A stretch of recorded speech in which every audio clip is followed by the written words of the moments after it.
Welcome to my channel Sandhya Raparthi tutorials. ఈ వీడియోలో మనం inter second year chemistry P block elements నుంచి 8 marks important question చూస్తున్నాము. Question ఏంటంటే కాంటాక్ట్ పద్ధతిలో H2SO4 తయారీని వివరించండి. ఈ కాంటాక్ట్ పద్ధతిలో H2SO4 తయారు చేయడానికి ఫస్ట్ SO2 తయారు చేస్తారు. సల్ఫర్ డయాక్సైడ్ అంటే సల్ఫర్ని లేదంటే FeS2ని దీన్ని ఐరన్ పైరేట్ అంటారు. దీన్ని కాల్చినప్పుడు సల్ఫర్ డయాక్సైడ్ ఏర్పడుతుంది. Sulphur plus oxygen gives rise sulphur dioxide. తర్వాత ఇక్కడ ఏర్పడినటువంటి సల్ఫర్ డయాక్సైడ్ SO3గా ఆక్సీకరణం చెందుతుంది. సల్ఫర్ డయాక్సైడ్ ఆక్సీకరణం చెంది SO3గా మారుతుందన్నమాట. సో ఇక్కడ ఒకసారి ఈ ఈక్వేషన్ చూద్దాము. 2 moles of sulphur dioxide plus oxygen at temperature 673 Kelvin to 723 kelvins, 1.5 to 2 atmospheric pressure. ఈ కండిషన్లో ఇది SO3ని ఏర్పరుస్తుంది. సో ఇక్కడ SO2 నుంచి SO3గా ఏర్పడడం ఇదొక ద్విఘాత చర్య అండ్ ఇదొక ఉష్ణ మోచక చర్య, అంటే ఉష్ణాన్ని బయటికి విడుదల చేస్తుంది.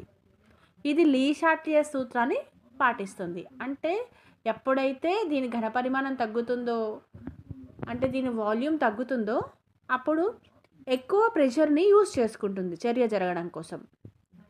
సో అందుకే ఇది లీ షార్ట్లియర్ సూత్రాన్ని పాటిస్తుంది.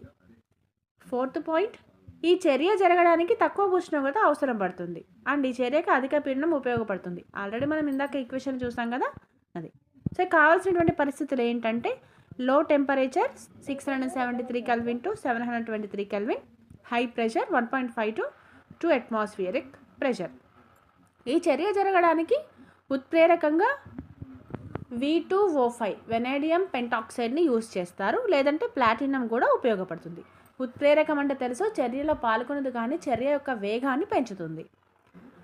సో ఇలా SO3 ఫామ్ అయిన తర్వాత 98% గాఢత గల H2SO4ను SO3లో కరిగించినప్పుడు H2S2O7, దీన్ని ఓలియం అంటారు.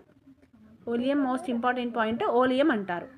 ఇక్కడ ఏర్పడినటువంటి ఓలియంను నీటిలో కరిగించినప్పుడు కాన్సన్ట్రేటెడ్ H2SO4 ఏర్పడుతుంది. So H2S2O7 plus H2O gives rise H2SO4.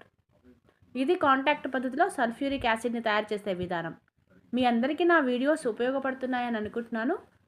మీరు కనుక ఇంకా ఎక్కువ వీడియోస్ చూడాలి అనుకుంటే నా ఛానల్ని సబ్స్క్రైబ్ చేసుకోండి. Thank you for watching.